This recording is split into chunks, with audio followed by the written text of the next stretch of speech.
एक साधु की कहानी। किसी गांव में एक साधु रहा करता था। वह जब भी नाचता था तभी बारिश होती थी। इसलिए गांव के लोगों को जब भी बारिश की ज़रूरत होती थी तब यह लोग साधु के पास जाते और उनसे अनुरोध करते कि वह नाचे, और जब वह नाचने लगते तो बारिश ज़रूर होती थी। कुछ दिनों बाद 4 लड़के शहर से गांव में घूमने आए। जब उन्हें यह बात पता चली कि किसी साधु के नाचने से बारिश होती है तो उन्हें यकीन नहीं हुआ। शहरी पढ़ाई लिखाई के घमंड में उन्होंने गांव वालों को चुनौती दे दी कि अगर हम भी नाचेंगे तो बारिश होगी, और अगर हमारे नाचने से बारिश नहीं हुई तो साधु के नाचने से भी बारिश नहीं होगी।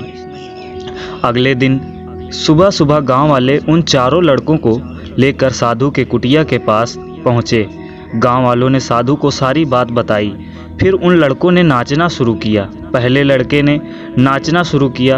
आधा घंटा बीत गया। फिर पहला लड़का थक कर बैठ गया, पर बादल नहीं दिखे। कुछ देर बाद दूसरे लड़के ने नाचना शुरू किया और 1 घंटे बीतते बीतते वह भी थक कर बैठ गया।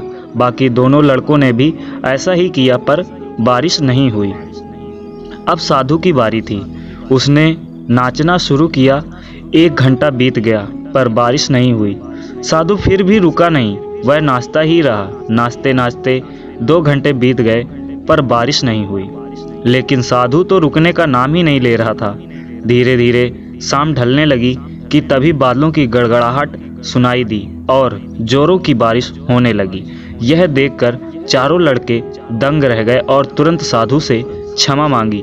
फिर चारों लड़के ने साधु से पूछा, बाबा भला ऐसा क्यों कि हमारे नाचने से बारिश नहीं हुई और आपके नाचने से बारिश हो गई? साधु ने उत्तर दिया, जब मैं नाचता हूँ तो 2 बातों का ध्यान रखता हूँ। पहली बात तो मैं यह सोचता हूँ कि अगर मैं नाचूंगा तो बारिश होना ही पड़ेगा, और दूसरी यह कि मैं तब तक नाचूंगा जब तक बारिश ना हो जाए। सफलता पाने वाले में यही गुण विद्यमान होता है। जिस चीज़ को करते हैं उसमें उन्हें सफल होने का पूरा यकीन होता है, और वह तब तक उस चीज़ को करते हैं जब तक कि उसमें सफल ना हो जाए। इसलिए हमें सफलता हासिल करनी है तो इस साधु की तरह अपने लक्ष्य को प्राप्त करना होगा। दोस्तों, यह कहानी अगर आपको अच्छी लगी है तो please like, share and subscribe ज़रूर कीजिएगा, और कमेंट करके ज़रूर बताइएगा कि ये कहानी आपको कैसी लगी। थैंक यू, धन्यवाद।